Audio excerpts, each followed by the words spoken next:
I decided that in our travels we were kind of over the having to have ice stuff all the time, and we're wanting to do some more extended stays in areas that getting ice might be more of an issue.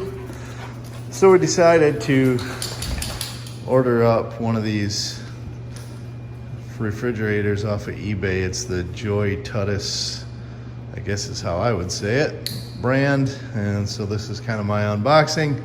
It just showed up FedEx today. So we're gonna open this thing up and see what we got here, see what it's all about.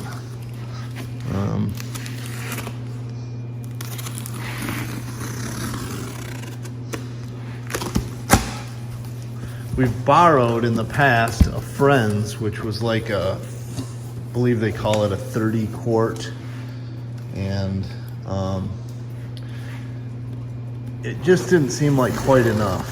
So the last time we took that 30 quart and a cooler, we put our drinks solely in our little cooler over here, and that seemed to be enough. However, you know, now you got two things in there taking up room, and we still had ice to deal with. So we decided that maybe going with a 12-volt refrigerator was something that we wanted to do. Now,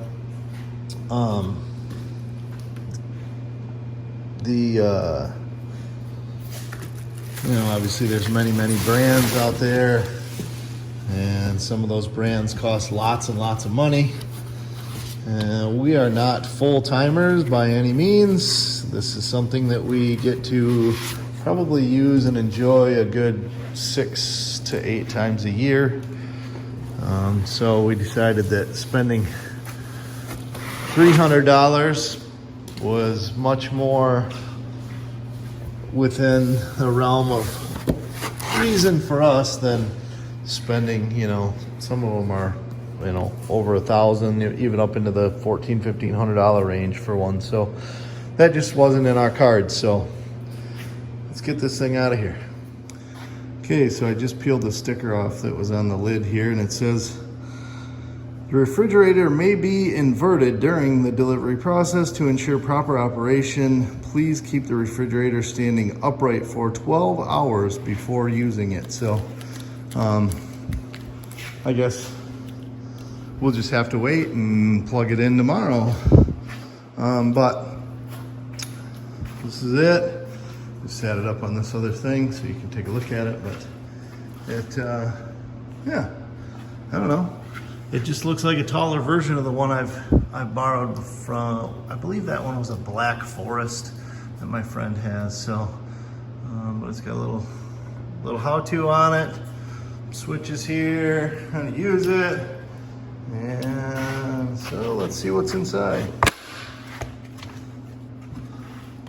Okay, some more information. Pull out basket, and what I would assume is probably the box with the handles and whatnot in it. It looks like it has, if you want to separate, you got like a freezer refrigerator area if you're going to run it that cold. But obviously you can adjust the temperature and do what you want with it. So, but no, that, I mean, that's definitely appears to be a very good sized unit. Gonna see if I can grab, I got a water bottle here.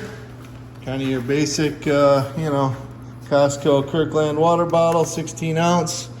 But you can see it down in there. I mean, this is a good size, 53 cubic foot, and or 53 quart, I think they call it. Sorry, not cubic foot, that would be huge. It's 53 quart. Looks like it's got a light that's gonna light up when you're in here. Removable basket if you are so inclined to use it. And yeah, let's open this little box and see what's in here. Should be cables and handles and that kind of jazz.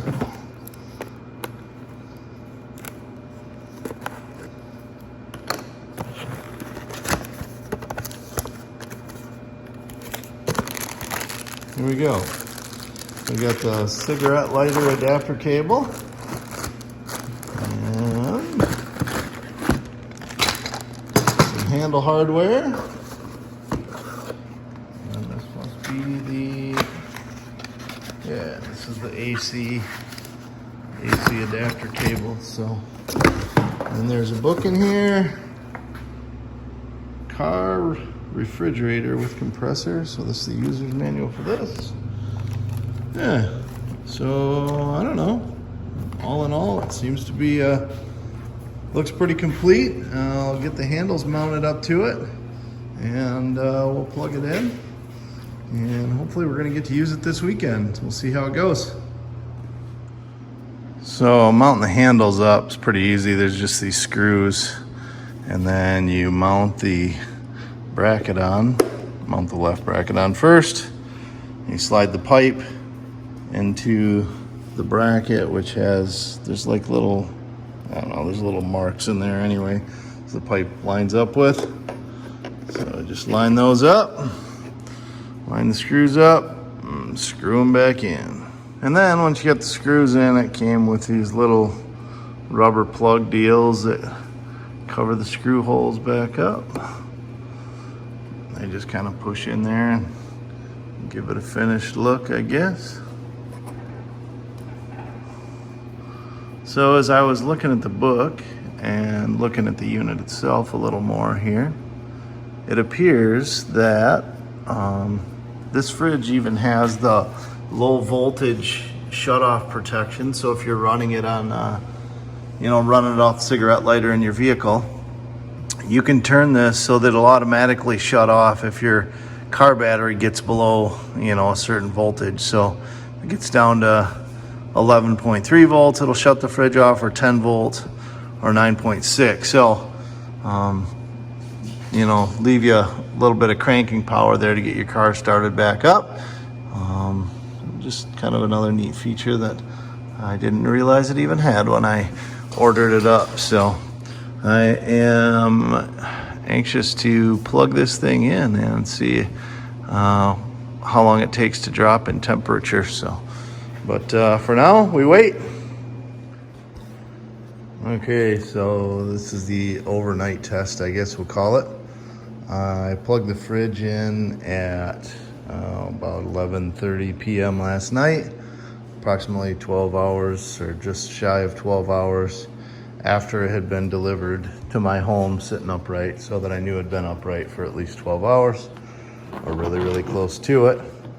When I initially plugged it in to AC wall power,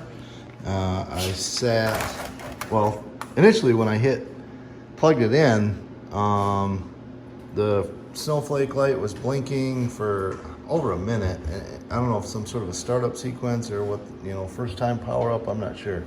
But the snowflake light was blinking for like a solid minute, and it was, doing all kinds of strange stuff. But then,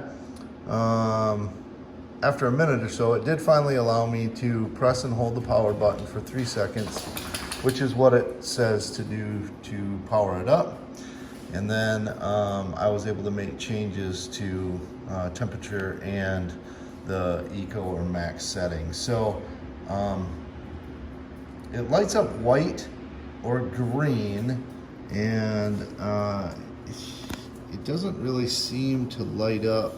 I don't know, we can make a dark cavity, but it doesn't really seem to light up one or the other of the change. Oh, I found this. So you have to first get it blinking, then you can press and hold the eco button and change it. So my thought process is green is eco, white is max. So I'm not sure, just because the word eco is green there, I guess that would be my,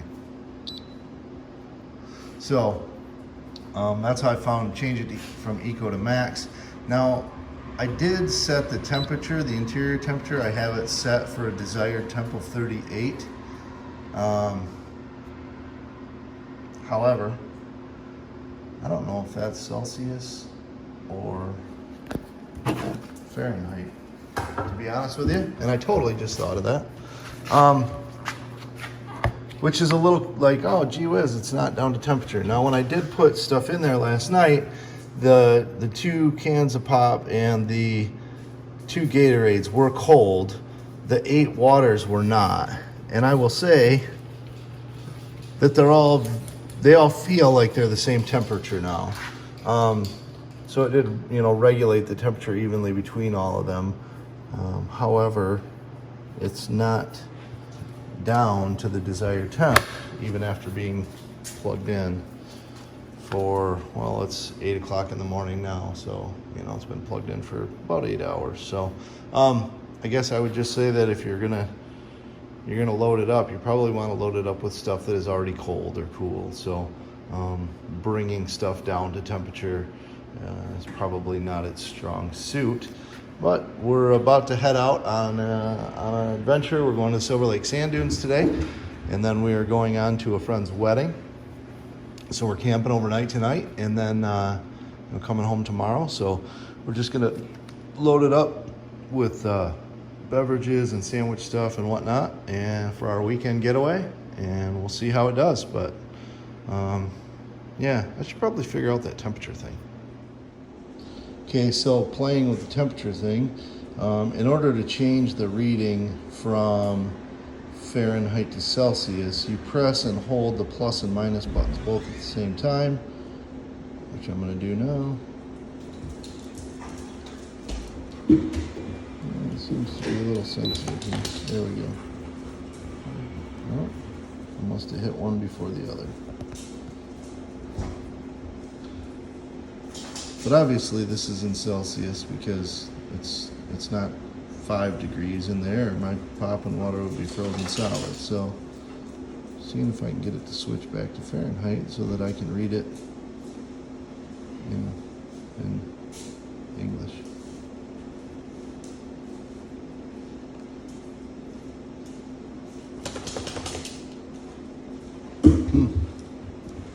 Interesting. I got to switch once. No, it doesn't want to switch back.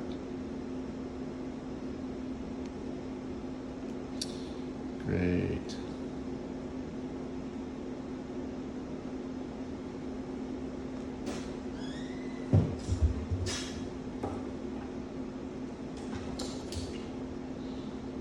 It says to press and hold for 3 seconds. Right here, Fahrenheit to Celsius switch, press and hold for 3 seconds. Doesn't seem to be doing it. Temperature up and down. Hold for 3 seconds to switch from max to eco, but it doesn't tell you which color. Yeah, anyway, I'll keep messing with it. All right, well, I gotta say, first trip with the fridge was extremely disappointing. I don't know if it's something I did or something's wrong with it, but had it plugged in the garage when we left the other morning, had it set for 38 degrees, which I found out was Fahrenheit. It was at 41 degrees Fahrenheit after being plugged in for about approximately 8 hours at that point. The stuff that was in it was cool to the touch, not cold, but it was definitely cool to the touch. And put it in the 4Runner, plugged in with the other cord that is the cigarette lighter outlet type 12-volt cord. And I never even thought to double check, but got down to where we were going and went to get something out of the fridge, and it wasn't any cooler than it had been, but it was maybe a little bit warmer, and I noticed that the lights were not on the fridge.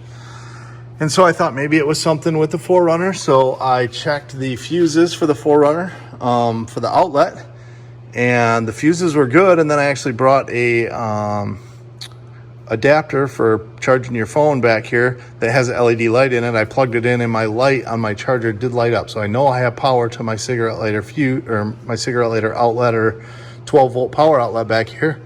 However, I still didn't have anything in the fridge, so checked the connection on the fridge. I checked the 15-amp fuse on the front side of the fridge, which was good.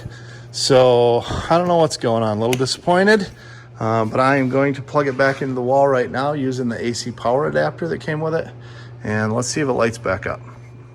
Okay, so AC power adapter plugged back in and the refrigerator is lighting up. So obviously that means I have a problem with the cord that came with the 12-volt cord that came with the fridge. So I'm gonna pop the screw that's in the back, see if there's a fuse inside of here.